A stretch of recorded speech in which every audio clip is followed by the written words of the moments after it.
નમસ્તે વિદ્યાર્થી મિત્રો, ઉમા વિદ્યા સંકુલ યુટ્યુબ ચેનલમાં આપનું હાર્દિક સ્વાગત છે। આજે આપણે ધોરણ 11 કોમર્સની આંકડાશાસ્ત્રની અંદર આપણે પહેલું સ્વાધ્યાય જે ચાલુ હોય એમાં થિયરી અંદર જે આપણે 2 દિવસ ચાલશે। આપણે 4 ટોપિક બાકી, 2 ટોપિક આજે લેવાના આપણે। એની અંદર આપણે અગાઉ આપણે શું જોયું હતું તો કે અગાઉ આપણે આદર્શ પ્રશ્નાવલી કોને કહેવાય, કેવી રીતે બનાવવી જોઈએ, એમાં આપણે ક્રમને ધ્યાનમાં રાખવાના છે, ઓછા પ્રશ્ન બનાવવાના છે, જે જરૂરી હોય પહેલા પ્રશ્ન પછી બધા ક્રમવાઇઝ પ્રશ્ન પૂછવા જોઈએ, પ્રશ્નોને યોગ્ય રીતે સરળ ભાષામાં પૂછવા જોઈએ, દી અર્થમાં નો નીકળે એવા પ્રશ્ન આપણે બધું જોયું અને એક આપણને નમૂનો પણ આપ્યો હતો કેવી રીતે પ્રશ્નાવલી બનાવી શકાય। હવે કે આપણે માહિતી જે ભેગી કરવાની છે એ માહિતી આપણે 2 રીતે ભેગી કરી શકીએ।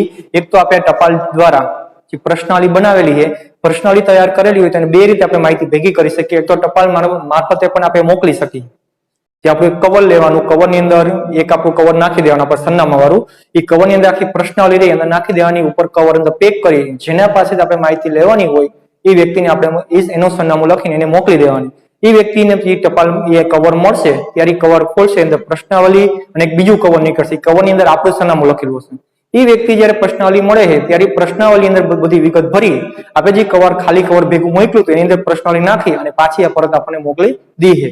જ્યારે આ રીતે માહિતી ભેગી કરવાની હોય તો એક વધારાનું કવર અંદર ખાલી કવર આપણું સરનામું લખેલું નાખી દેવાનું હોય, જેથી સામેનો વ્યક્તિ રહ્યો એને કોઈ ખર્ચો ન કરવો પડે, એને સરનામું લખવું ન પડે, કમ્પ્લીટ આપણે લખીને જ નાખી દેવાનું હોય।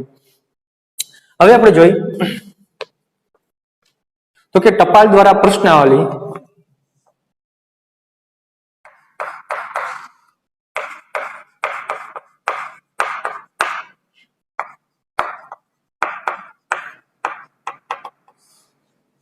ટપાલ દ્વારા પ્રશ્નાવલી, તો ટપાલ દ્વારા પ્રશ્નાવલી કેવી રીતે મેં તમને ટૂંકમાં માહિતી આપી એ જ રીતે આપણે જોવાનું છે। તો કે આદર્શ પ્રશ્નાવલી તૈયાર કર્યા બાદ તેમની પાસેથી માહિતી મેળવવાની હોય તેવા ઉત્તરદાતાને આપેલ સમય મર્યાદામાં બધા જ પ્રશ્નોના ઉત્તર આપી પરત મોકલી આપી તેવી વિનંતી સાથે ટપાલ દ્વારા પ્રશ્નાવલી મોકલવામાં આવે છે। આદર્શ પ્રશ્નાવલી આપણે તૈયાર થઈ ગઈ છે। આ આદર્શ પ્રશ્નાવલી તૈયાર કર્યા પછી જેની પાસેથી આપણે માહિતી મેળવવાની છે, જેની પાસેથી આપણે ઉત્તર મેળવવાના છે, ઉત્તરદાતા, ઉત્તર આપવાનો વ્યક્તિ ઉત્તરદાતા કહેવાય। એ ઉત્તરદાતાને આપણે એક ભેગું પત્ર લખવાનો હોય કે આ સમયની અંદર તમે સમય મર્યાદા નક્કી કરી દેવાની કે આ સમયની અંદર તમે આ જે પ્રશ્નાવલી આપી છે એમાં યોગ્ય ઉત્તર લખી અને અમને ટપાલ દ્વારા પાછી અમને મોકલી આપશો, કે સમય મર્યાદામાં બધા જ પ્રશ્નોના ઉત્તર આપી પરત મોકલી આપે તેવી વિનંતી સાથે આપણે વિનંતી કરવાની। એક પત્ર આપણે લખવાનો કે અમે જે પાછળ તમને જે અંદર આની સાથે એક પ્રશ્નાવલી મોકલેલી છે એમાં તમે યોગ્ય અને બને ત્યાં સુધી સાચા જવાબ લખી અને ટપાલ મારફતે અમને પરત મોકલી આપશો એ આપણે વિનંતી કરવાની છે। વિનંતી સાથેની પ્રશ્નાવલી આપણે મોકલવાની છે। આવી દરેક ઉત્તરદાતાને પ્રશ્નાવલી સાથે પોતાના સરનામા વાળું માહિતી મંગાવનારું યોગ્ય ટિકિટ લગાવેલું જવાબી પરબીડિયું મોકલવાનું જરૂરી છે। હવે જ્યારે આપણે પ્રશ્નાવલી મોકલી તો એક કવર આપણે લેવાનું હોય, કવર જેના આપણે જે વ્યક્તિ જેની પાસે આપણે ઉત્તર લેવાનો હોય એ વ્યક્તિનું આપણે સરનામું લખશું, એ કવરની અંદર આપણે નાખવાનું એક વિનંતી પત્ર નાખવાનો। વિનંતી પત્ર એટલે શું તો આપણે એની વિનંતી કરવાની તો તમે યોગ્ય સમયની અંદર જે પ્રશ્ન આપેલા એને યોગ્ય જવાબ તમે અમે લખી આપશો અને યોગ્ય સમયમાં અમને પરત મોકલી આપશો। એ પત્ર સાથે આપણી પ્રશ્નાવલી બનાવેલી અને ભેગું એક બીજું એક કવર અંદર ભેગું નાખી દેવાનું। એ કવર ની અંદર શું હોય જવાબી તમને કીધું જો એને લખ્યું એમ સરનામા વાળું, સરનામું એટલે કે જે કવર આપણે એ કવર ની અંદર જે કવર નાખવાનું હોય એમાં આપણું સરનામું લખીને આપણે મોકલવાનું છે। એ કવર અંદર નાખ દેવાનું, આપણું સરનામું વાળું કવર રહ્યું એ ઉપર આપણે કોનું સરનામું લખ્યું હતું તો કે જેની પાસે ઉત્તર લેવા નહીં એની અંદર એક વિનંતી પત્ર, એક પ્રશ્નાવલી અને ખાલી કવર અંદર ભેગું નાખવાનું, કવર ની અંદર કવર નાખવાનું। એ કવર ની અંદર જે ભેગું કવર નાખી એની અંદર આપણું સરનામું લખેલું હોવું જોઈએ। હવે જ્યારે સામેનો વ્યક્તિ રહ્યો એ પ્રશ્ન બધા પત્ર વાંચશે પછી પ્રશ્નના જવાબ દેશે ત્યારે જે આપણે અંદર ખાલી કવર નાખ્યું હતું એ કવર બહાર કાઢી એ કવરમાં પ્રશ્નાવલી નાખીને આપણને પરત મોકલી આપશે, જેથી એને કઈ ખર્ચો ન થાય। એ ટિકિટ જે આપણે કવર મોકલી એની અંદર જેટલા રૂપિયાની ટિકિટ લગાવી પડતી હોય ટિકિટ પણ લગાવીને મોકલવાની, જેથી સામાન્ય વ્યક્તિને કોઈ ખર્ચો ન થાય।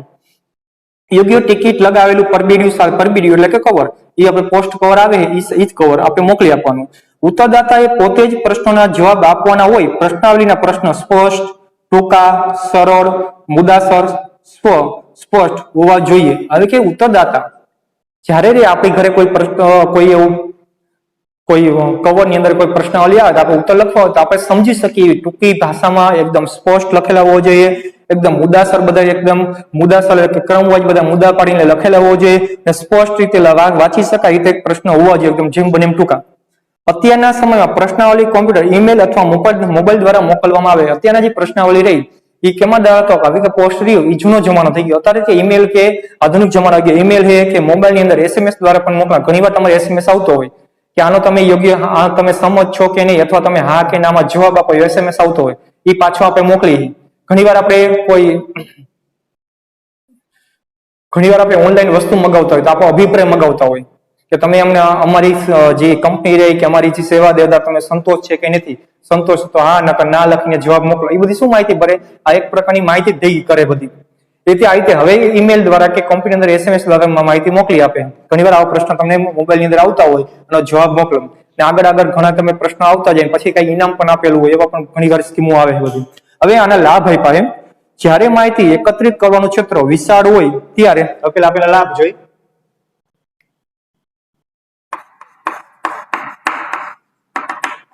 તો જ્યારે ક્ષેત્ર રહ્યું જે આપણે માહિતી મગાવવાની, ક્ષેત્ર કેવું કીધું ખૂબ જ વિશાળ હોય, મોટા પ્રમાણમાં પત્ર આખા ગુજરાતમાંથી આપણે માહિતી ભેગી કરવી એટલે કે ક્ષેત્ર એ વિશાળ કહેવાય. ત્યારે માહિતી એકત્રિત કરવા માટે આ પદ્ધતિ ખાસ ઉપયોગી છે. જ્યારે આપણે જે માહિતી ભેગી કરવાનું એ ક્ષેત્ર રહ્યું એ ખૂબ જ મોટું હોય, વિશાળ હોય. આખા ગુજરાતમાં ખેડૂતની માહિતી ભેગી કરવી હોય તો એ ક્ષેત્ર ખૂબ જ મોટું થઈ ગયું. આપણે ઘરે ઘરે જઈને માહિતી ભેગી ન કરી શકીએ. ત્યારે આ પ્રશ્નાવલી રીત રહી એ ખૂબ જ આપણા માટે ટપાલ દ્વારા પ્રશ્નાવલી ખૂબ જ ઉપયોગી નીકળે. આ રીત સરળ અને ઓછા ખર્ચે વધારે માહિતી મેળવી શકાય. આ રીત કેવી? એકદમ સસ્તી છે, કોઈ સરળ રીતે. આની અંદર તમારે ખાલી કવરના જ ખર્ચા થાય, બીજો કોઈ ખર્ચો થતો નથી. જ્યારે નીચે આવશે આ ગણક દ્વારા એની અંદર તમારે વ્યક્તિ નિમવો પડે, એ વ્યક્તિનો તમારે પગાર ચૂકવો પડે. જેટલા દિવસ કામ કરે એટલા દિવસ તમારો પગાર ચૂકવો પડે. તો એના કરતા જે ટપાલની અંદર જે ખર્ચો થાય કવરની અંદર, એના કરતા તમારો ખર્ચો આ ગણકમાં વધી જાય કે એના સરખામણીમાં ટપાલમાં ખર્ચો તમારે ઓછો થાય અને ખૂબ જ ઝડપથી ઓછા સમયની અંદર આખા ગુજરાતમાંથી માહિતી ભેગી કરવી હોય તો બધાને એકી સાથે તમે ટપાલ લખો તો અઠવાડિયા 10 દિવસની અંદર પરત પણ પાછા આવી જાય. એટલે એકદમ ઓછા સમયની અંદર માહિતી ભેગી કરી શકાય. જે ક્ષેત્રમાં વ્યક્તિગત કે ટેલિફોનના માધ્યમ દ્વારા સંપર્ક સાધવાનું મુશ્કેલ ભર્યું હોય તેવા ક્ષેત્રમાં ઉત્તરદાતાઓ પાસેથી આ ગણક આ રીતે માહિતી ભેગી કરે. કે એવું કઈ ક્ષેત્ર હોય કે જ્યાં આપણે ટેલિફોન દ્વારા આપણે એની વાતચીત નથી કરી શકતા, એવો ક્ષેત્ર કોઈ એવો વિસ્તાર હોય જ્યાં આપણે રૂબરૂ પણ જઈ શકતા નથી, એવા ક્ષેત્રની અંદર આ ટપાલ દ્વારા માહિતી રહી એકદમ સરળતાથી માહિતી આપણે ભેગી કરી શકીએ. કે કોઈ ડુંગરાળ પ્રદેશ હોય કે જંગલ વિસ્તાર હોય જ્યાં આપણે જઈ શકતા ન હોય, એવી જગ્યાએથી આપણે ટપાલ દ્વારા માહિતી આપણે સરળતાથી માહિતી ભેગી કરી શકીએ. હવે ગેરલાભ પણ ઘણા આપ્યા આપણને. અને લાભ એ તો સામે ગેરલાભ એ. હવે ગેરલાભ આપ્યા એ જોઈએ. હવે જ્યારે ઉત્તરદાતા અશિક્ષિત હોય અને સહકાર ભાવના ધરાવતો ન હોય ત્યારે ઉપયોગી નિવડતી નથી. જ્યારે સામાન્ય વ્યક્તિ રહ્યો જેને ઉત્તર આપવાનો હોય એ અશિક્ષિત એટલે અભણ છે. હવે તમે એ અભણ વ્યક્તિ હોય તેને પાસે પ્રશ્નાવલી જાય, ટપાલ જાય, એ કઈ વાંચી શકતો નથી તો તમને ઉત્તર આપી શકે નહીં. અથવા તો તમને સહકારી ભાવના ધરાવતો ન હોય. અસહકાર કોઈ આપણે ઘરે આવે ને આવત આપણે એમ કે આવો તો ઘણી ટપાલ વાયવા રાખે, આપણે કાંઈ જવાબ દેતા નથી, આપણને સહકાર ન આપતો હોય. જો સહકાર આપે સામેનો વ્યક્તિ તો જ આપણને માહિતી ભરીને મોકલી આપશે, નકરી મોકલી આપશે નહીં. એટલે કે સામેનો વ્યક્તિ કોઈ અભણ હોય, અશિક્ષિત એટલે અભણ હોય તો એ વાંચી શકે નહીં, એટલે માહિતી પણ ભરી ન શકે. અથવા એ આપણને સહકાર આપી શકતો હોય, એ એમ કે આવો તો આવ્યા રાખે, આપણે કઈ માહિતી દેવી નથી, તો પણ એ સામેનો વ્યક્તિ રહ્યો એ આપણને પેલા માહિતી રહી એ કોઈ ઉપયોગી નિવડતી નથી. બીજું કીધું, ક્યારેક ઉત્તરદાતા તરફથી મળેલ માહિતી ખોટી હોય અથવા અધૂરી હોય કે જવાબ આપ્યા વગરની પ્રશ્નાવલી આગળ પાછી મોકલી આપી શકે. ઘણી વાર એવું પણ થાય છે એ માહિતી જે લખીને મોકલી આપે, આપણે તો અહીંયા ગયા ન હોય રૂબરૂ, તો માહિતી જે લખીને મોકલી આપશે એ માહિતી ઘણીવાર અધૂરી પણ આવશે, ઘણીવાર ખોટી પણ આવશે. ઘણીવાર કોઈ વ્યક્તિ હોય તો કોરી પાછી પણ મોકલી આપશે. ઘણીવાર આવું પણ બને કે માહિતી ખોટી પણ જે જવાબ લખીને મોકલે, ઘણીવાર ખોટા પણ મોકલી આપશે લખીને. ઘણીવાર અધૂરી માહિતી 1-2 પ્રશ્નો લખશે, બાકીના કોરા પ્રશ્નો પણ મોકલી આપશે. અથવા તો આખી કોરી પણ આપણે ઘણીવાર માહિતી રહી એ કોરી અમને મોકલી આપે, ત્યારે આપણે આ પદ્ધતિ ઉપયોગથી નીકળતી નથી. ઉત્તરદાતા આળસના પરિણામે પ્રશ્નાવલી ગેરવલે જવાથી અથવા માહિતી મેળવવા વિલંબ થવાની શક્યતા રહે. ઘણીવાર ઉત્તરદાતા રહ્યા એ આળસ અનુભવ થાય, ઘરે આવી જાય આપણે પછી લખશું આજને કાલ લખશું, એવો જે આળસ વાળો વ્યક્તિ હોય સામે ઉત્તરદાતા, તો ઘણીવાર એ માહિતી ઘણીવાર એવું થાય લખશું એમ કરીને પડી જાય, ઘણીવાર એને ખોવાઈ પણ જાય. અથવા આજ લખું કાલ લખું એમ ઘણીવાર 10-15 દિવસ થઈ જાય. તો આપણે જે યોગ્ય સમયની અંદર જે ટપાલ આપણને જે પ્રશ્નાવલી પાછી મળી જાય યોગ્ય સમયમાં આપણે મળતી ઘણી પાછી પણ મળતી નથી. અથવા તો હાવ જો ગેરવલે જાય કે ખોવાઈ જાય હાથમાંથી તો પાછી પણ નહીં આવે. અથવા તો ઘણા એટલે કે 10 દિવસનો સમયગાળો આપ્યો તો આપણને ઘણા દિવસ પછી પણ મળી શકે, 15-20 દિવસ પછી પણ. એટલે આળસના કારણે એવું પણ થઈ શકે. આ રીતના ઉત્તરદાતાઓ સૂચનાઓને સ્પષ્ટતા કરી આપે કે પ્રશ્નોનું અર્થઘટન કરી આપે તેવી મદદ કરનાર વ્યક્તિ ખોટ હોય, તેથી પ્રશ્નોનું ખોટું અર્થઘટન કરવાની શક્યતા રહી છે. ઘણીવાર પ્રશ્ન સમજી શકતો ન હોય એને ઉત્તર આપવો હોય બધા, પણ પ્રશ્નો જે સમજી શકતો નથી તો પ્રશ્નો એને સમજાવી શકે, એનું અર્થઘટન કરાવી શકે એવો કોઈ વ્યક્તિ અહીંયા હાજરમાં હોતો નથી. તો ઘણીવાર એની માહિતી પ્રશ્ન વાંચેલો પણ એ અર્થઘટન પોતે સમજી શકતો નથી, તો એ પ્રશ્નો ઘણીવાર ખોટો પણ જવાબ આપી દઈએ. એટલે કે આ રીતે આપણે 3 લાભ જોયા, એની સામે 4 એના ગેરલાભ પણ છે. ત્યાર પછી આવે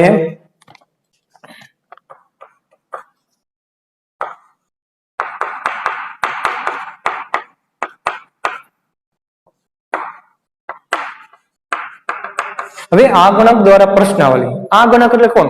આ ગણક એટલે કોઈ વ્યક્તિ. આપણે માહિતી ભેગી કરવી તો આપણે વ્યક્તિ પસંદ કર્યા હોય, તાલીમ પામેલા હોય તો એવા વ્યક્તિ પાસેથી માહિતી બધી મગાવી. આ ગણક દાખલા તરીકે વસ્તી ગણતરી કરવી હોય, સરકાર વસ્તી ગણતરીના આંકડા મેળવવા હોય ગુજરાતની અંદર, તો એ પોતે શું કરે, કોઈ શિક્ષક જે નોકરિયાત છે, શિક્ષક છે એની બધા પાસેથી માહિતી મેળવે. એટલે કે જે સરકાર માહિતી ભેગી કરે તો બધા નોકરિયાતને ઘરે ઘરે, એટલે કે નોકરી કરતા શિક્ષકો રહ્યા એને ઘરે ઘરે મોકલે, તો એ નોકરિયાત ઘરે ઘરે જે વ્યક્તિ જાય શિક્ષક બધા, એ આ ગણક કહેવાય. એટલે કે જે સરકાર વસ્તી ગણતરી માહિતી ભેગી કરે એ કેવી રીતે માહિતી ભરે? ટપાલ દ્વારા માહિતી ભેગી નથી કરતા, એ આ ગણક દ્વારા પ્રશ્નાવલી આપણે એ પોતે ફોર્મ લઈને આવશે, આપણે પૂછતા જશે, બધું માહિતી ભરતા જશે. એટલે કે ટપાલ જે આપણી સરકાર વસ્તી ગણતરી માહિતી ભેગી કરે એ આ ગણક દ્વારા પ્રશ્નાવલી રીતે માહિતી ભેગી કરે છે. એ રીતે આપણે આમાં જોવાની આવે. એના પણ કેટલાક ગેરફાયદા આપણે લાભની. આ રીતનો અર્થ જોઈએ. પેલા આ રીતમાં આ ગણક પોતે ઉત્તરદાતાને રૂબરૂ મળે છે અને તેને પ્રશ્નના જવાબ મેળવે. આ રીતની અંદર શું હોય, જ્યારે પ્રશ્નની અંદર આપણે રૂબરૂ જતા નથી, ખાલી પ્રશ્ન કવરમાં નાખીને મોકલીને પાછું આવતું જાય. ત્યારે આ ગણકની અંદર મેં કીધું એ રીતે કે સર શિક્ષક રહ્યા એ ઘરે ઘરે આવીને બધા રૂબરૂ પ્રશ્ન પૂછી અને માહિતી પોતે જ એના હાથે ભરે, આપણને પણ ભરવાની હોતી નથી. એટલે કે આની અંદર જે ઉત્તરદાતા છે જેને જવાબ મેળવો એ આ ગણક વ્યક્તિ છે, એ ઘરે ઘરે જઈને પોતે રૂબરૂ મુલાકાત લઈશે, આપણે ઘરે આવશે, રૂબરૂ મુલાકાત લઈ અને પ્રશ્ન પૂછી અને પોતે એના જવાબ લખશે. પ્રશ્નના જવાબ આ ગણક પોતે પોતાના 100 અક્ષર દ્વારા જ લખશે. જે આ ગણક તરીકે વ્યક્તિ આવ્યો એ પોતાના હાથે જ લખશે, આપણને લખવા આપશે નહીં. આપણે જોઈ જશે ઘરે જયારે કોઈ શિક્ષક વસ્તી ગણતરી કરવા આવે તો એ ફોર્મ આખું રહ્યું, પ્રશ્નાવલી બનાવેલી, આખા પ્રશ્ન બધા બનાવેલા હોય, તેમાં કોઈ ખાલી વિગતો જ એને ભરવાની હોય. એટલે કે પોતે લખશે, આપણને લખવા દેશે નહીં. એટલે આ ગણક પોતાના હાથે લખે. આમ અગાઉની રીત અને આ રીતમાં તફાવત છે. અગાઉની રીતને આ બે રીતમાં મુખ્ય તફાવત શું છે? તો ટપાલ દ્વારા ઉત્તરદાતા પોતે ભરે છે, જ્યારે આની અંદર આ ગણક વ્યક્તિ ભરે. અગાઉની રીતમાં ઉત્તરદાતા પ્રશ્નાવલી ટપાલ દ્વારા મોકલવામાં આવે, જ્યારે આ રીતમાં આ ગણક પોતે પ્રશ્નાવલી લઈને જાય છે. બેમાં તફાવત પાછો આવે. પેલો તફાવત શું આવ્યો? આની અંદર ઉત્તરદાતા જે ઉત્તર આપવાનો વ્યક્તિ એ બધા પ્રશ્નનો જવાબ લખે. આની અંદર કોણ લખે? તો આ ગણક પોતે જવાબ લખે. બીજું કે આની અંદર ટપાલ આપણે મોકલી દેવાની હોય છે ટપાલ મારફતે, અને આની અંદર આ ગણક રહ્યો એ પ્રશ્નાવલી પોતે સાથે લઈને જાય.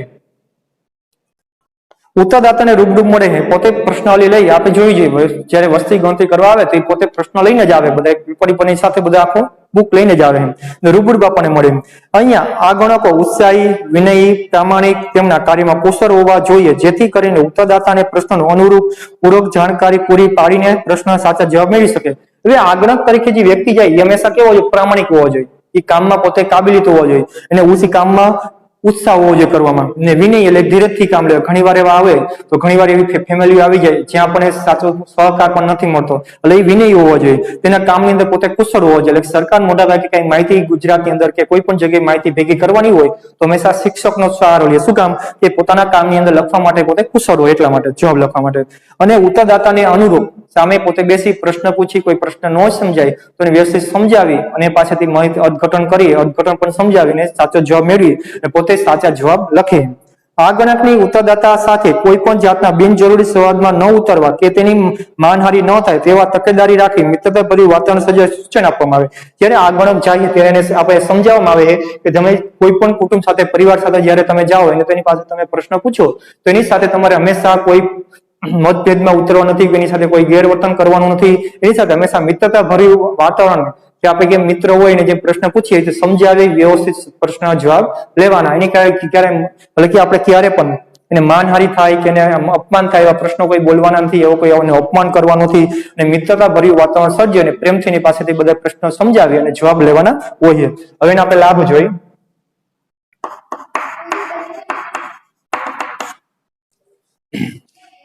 યોગ્ય આ ગણકોની પસંદગી કરી ઉત્તરદાતા પાસેથી પૂરી, સાચી અને વધારે યોગ્ય માહિતી મેળવી શકાય. કે સારા એવા આ ગણકો આપણે પસંદ કરવામાં આવ્યો હોય તો સારા આ ગણક આપણે યોગ્ય પસંદ કર્યા હોય તો ઉત્તરદાતા જેની પાસે આપણે જવાબ લેવાના હોય એ હંમેશા બધી આખા પ્રશ્નો રહ્યા બધી આખી પૂરેપૂરી પ્રશ્નાવલી તૈયાર કરી સાચા અને યોગ્ય જવાબ આપણે મેળવી શકીએ.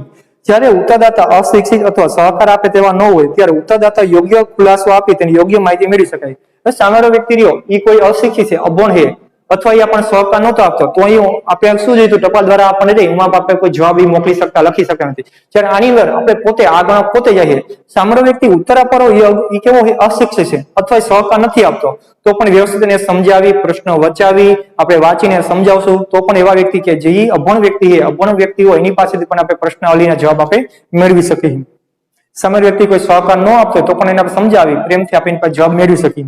ત્રીજું, પ્રશ્નાવલી ગેરવેલે જવાનો કે પ્રશ્નની અધૂરી માહિતી મેળવવાનો પ્રશ્ન ઉત્તેજિત થતો નથી. આમાં આગળ પોતે બધા જવાબ લખે છે એટલા માટે ક્યારે પણ પ્રશ્નાવલી તમારી ગેરવેલે ક્યારે પણ પ્રશ્નાવલી આમાં ખોવાઈ નહીં જાય. આમાં ખોવાઈ જવાનો ભય રહેતો હતો આપણે ગેરમર્યાદામાં આવ્યું હતું. જ્યારે આની અંદર કોઈ પણ પ્રશ્નાવલી તમારે ખોવાઈ જવાનો ભય નહીં રહે અને હંમેશા પ્રશ્નાવલી બધી પૂરેપૂરી જ લખીને આવશે કારણ કે આગળ પોતે લખે એમાં કોઈ અધૂરી માહિતી આવશે નહીં. મળેલી માહિતી વધારે વિશ્વસનીય નીકળે. આની અંદર કારણ કે ઓની અંદર પોતે જાતે લખે આપણે જોવા પણ નથી જતા એટલે એમાં ઘણી વાર માહિતી ખોટી પણ લખી નાખે. આની અંદર તો આગળ પોતે પ્રશ્નો સમજાવતો જાય અને પોતે અહીંયા અને આગળ કેવા હોય બધા કેવા હોય કાબિલિયત હોય એને તાલીમ મળેલી હોય એટલા માટે પ્રશ્નોના જવાબ હંમેશા સમજાવીને પ્રેમથી સમજાવીને અને એની પાસે જવાબ મેળવી અને પોતે જાતે પોતાની હાથે લખે એટલે આના જવાબ રહ્યા એ વિશ્વની વધારે સાચા હોઈ શકે. હવે એના ગેરલાભ આપણે જોઈ.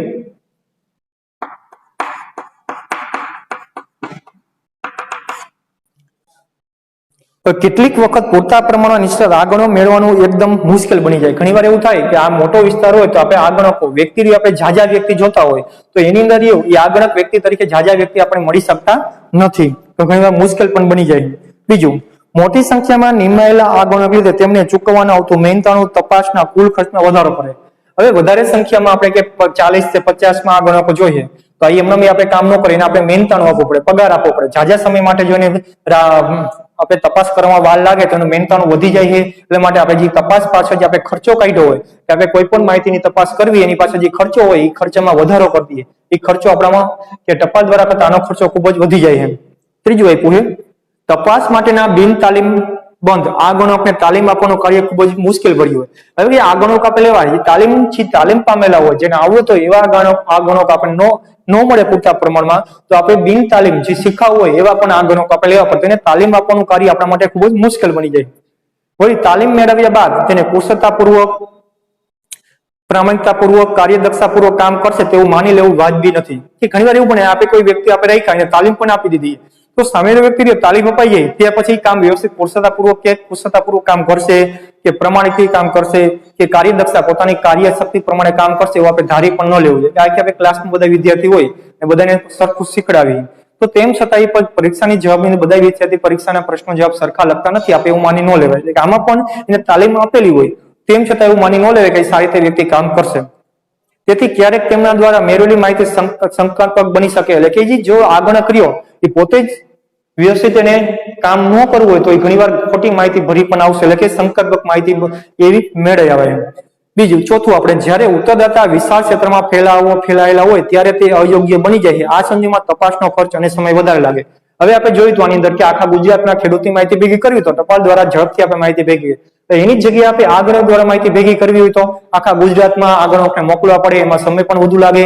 સમય વધુ લાગે એટલે આનું મહેનતાણું બધાનું વધી જાય. એટલે જ્યારે એનું ક્ષેત્ર ખૂબ જ વિશાળ હોય ત્યારે આ ગણકો દ્વારા માહિતી ભેગી કરવી આપણા માટે સમય પણ માગી લઈએ અને ખર્ચો પણ વધારે થાય. ત્યારે ક્ષેત્ર વિશાળ હોય ત્યારે ટપાલ દ્વારા માહિતી જ યોગ્ય આપણી માટે છે. પાંચમું, આ ગણકને માહિતી આપવા માટે સમયની અનુકૂળતા ગોઠવવી પડે અથવા કેટલીક વખત એક જ ઉત્તરદાતા પાસે 2-3 વખત મુલાકાત લેવી પડે. હવે આ ગણકો દ્વારા આપણે માહિતી જયારે ભેગી કરવાની હોય ત્યારે એની આપણે અનુકૂળતા ગોઠવવી પડે.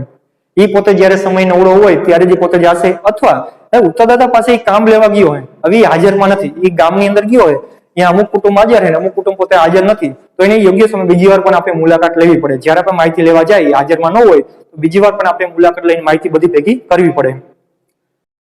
પરિણામે તપાસ નિર્ધારિત સમયમાં પૂરી પણ શક્ય નથી કે આપણે જે સમયગાળો ધાર્યો એ સમયમાં પૂરી ન પણ થાય. દાખલા તરીકે આપણા ગામની અંદર વસ્તી ગણતરી માટે શિક્ષક આવ્યા અને એને એક જ એને એવું ધાર્યું હતું કે એક જ દિવસમાં કામ બધું પૂરું કરી લેવું નાનું ગામ હોય તો આવે એમાંથી 10, 5 કે 4-5 ઘર એવા હોય કે હાજર ન હોય બીજે દિવસે હાજર ન હોય કે બહાર ગયા હોય તો એને 3-4 દિવસની મુલાકાત લેવી પડે, ત્યાર પછી મુલાકાત લે. પછી એક દિવસનું ધાર્યું હતું નિર્ધારિત સમયની અંદર આ માહિતી આપણને ભેગી થતી નથી જ્યારે હાજરમાં ન હોય ત્યારે.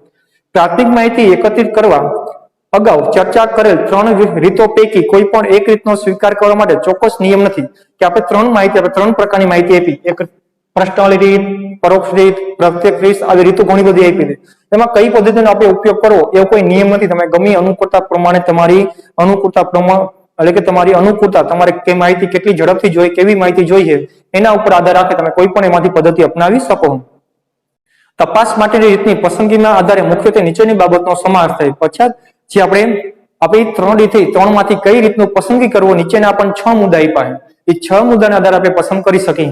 તપાસ હેઠળ આવતા ક્ષેત્રનો વિસ્તાર ફેલાયેલો કે ખૂબ જ વિસ્તારની અંદર ફેલાયેલા હોય તો આગળ આપણે અનુકૂળ આવે નહીં, આપણે ટપાલ દ્વારા માહિતી અનુકૂળ આવે છે.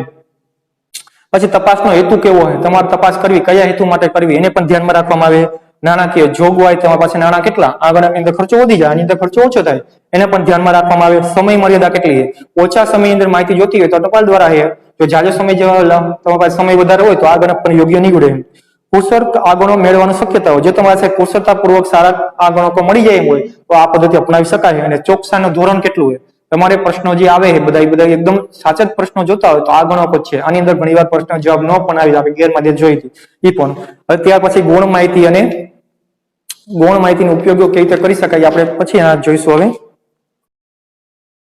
હવે આપણે એકની અંદર મુલાકાતની અંદર આપણે પૂરું થઈ જશે. નમસ્તે.